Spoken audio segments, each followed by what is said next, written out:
ආයුබෝවන් මම නැසින අපසේ විලානි සංසලා.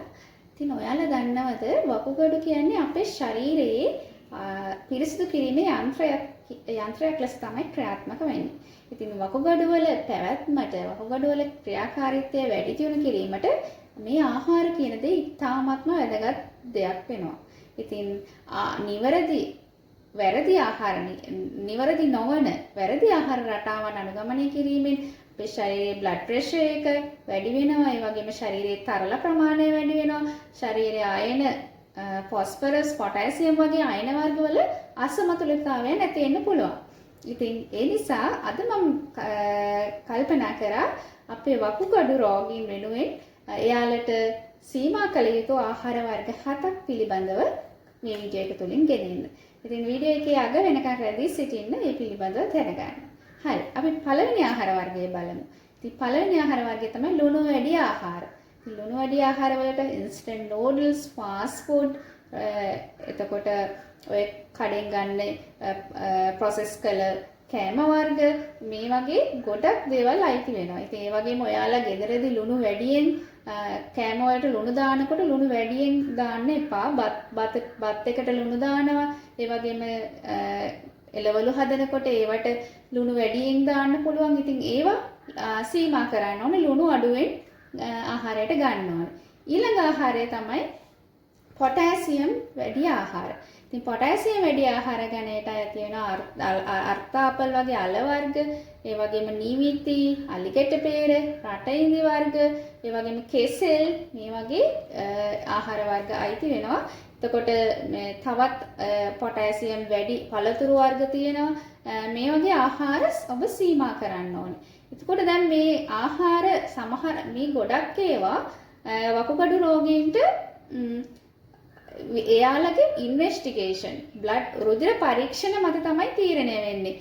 මෙයාට එක වකුගඩු රෝගවල ස්ටේජස් අධ්‍යයනයන් මත තමයි එයාලගේ කෑම වර්ග තීරණය වෙන්නේ ගෑමට සුදුසුද නැද්ද කියලා.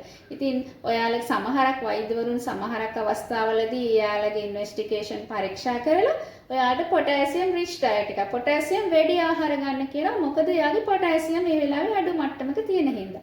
ඒ නිසා ඔයාගේ ආහාර රටාව ඒ අවස්ථානුකූලව වෙනස් වෙන්න පුළුවන්. ඒකත් හොඳට මතක තියාගන්න ඕනේ. ඊට පස්සේ ඔයාට ඊළඟ ආහාර වර්ගය තමයි ෆොස්ෆරස් වැඩි ආහාර. ෆොස්ෆරස් වැඩි ආහාර වලට ඇට වර්ග, චොක්ලට් වර්ග, ඒ වගේම චීස් වගේ කිරි ආහාර මේවා අයිති වෙනවා. ඉතින් මේවත් ඔබ අඩුවෙන් ආහාරයට ගන්න ඕනේ.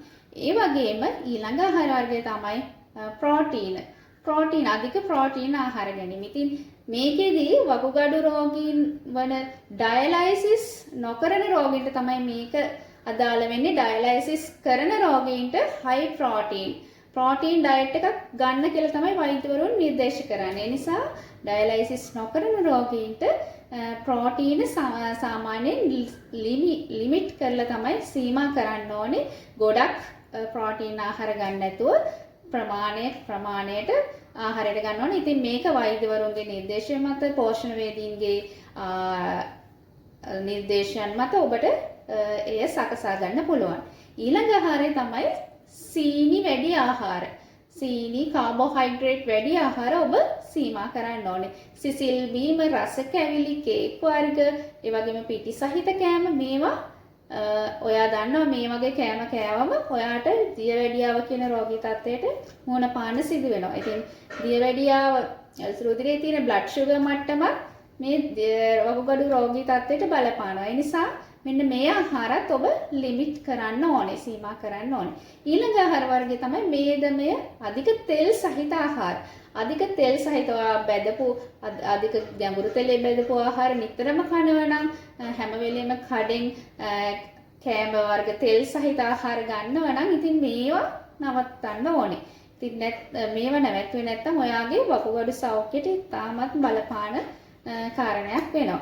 ඉතින් මෙන්න මේ ආහාර රටාව අනුගමනය කිරීමෙන් ඔබට වකුගඩු සෞඛ්‍ය වකුගඩු රෝගීන්ගේ වකුගඩු එන්න පරිහානියට පත්වීමේ කාල සීමාව අඩුවීමක් වෙන්න පුළුවන්. හොඳ නිවැරදි ආහාර රටාවක් අනුගමනය කිරීමෙන්. නමුත් ඔබ මතක තියාගන්න ඕනේ මේ වකුගඩු රෝගීන්ගේ ආහාර රටාව වෙනස් වෙනවා. ඒ කියන්නේ හැමෝටම එකම ආහාර රටාවක් වෙන්නේ නැහැ. එක එක අයගේ අවස්ථානුකූලව ඒ අයගේ රුධිර පරීක්ෂණයන් මත මේ ආහාර රටාව වෙනස් වෙන්න පුළුවන්. ඉතින් සමස්තයක් විදියට ඔබ මෙන්න මේ ආහාර රටාව මේ වගේ මේ ආහාර රටාව අනුගමනය කිරීමෙන් ඔබගේ ඒ වකුගඩු රෝගී වීමට ඇති ප්‍රවණතාවය ඒ වගේම වකුගඩු රෝගියෙක් නම් ඔබ ඒ රෝගේ කන්ට්‍රෝල් කරගෙන පාලනය කරගැනීමේ හැකියාව ලැබෙනවා. ඉතින් මේ පණිවිඩය ඔබට වැදගත් වුණා නම් ඔබගේ යාළුවන්ටත් මේක ෂෙයා කරලා එයාලට දැනුමක් ලබා දෙන්න. බොහොම ස්තුතියි.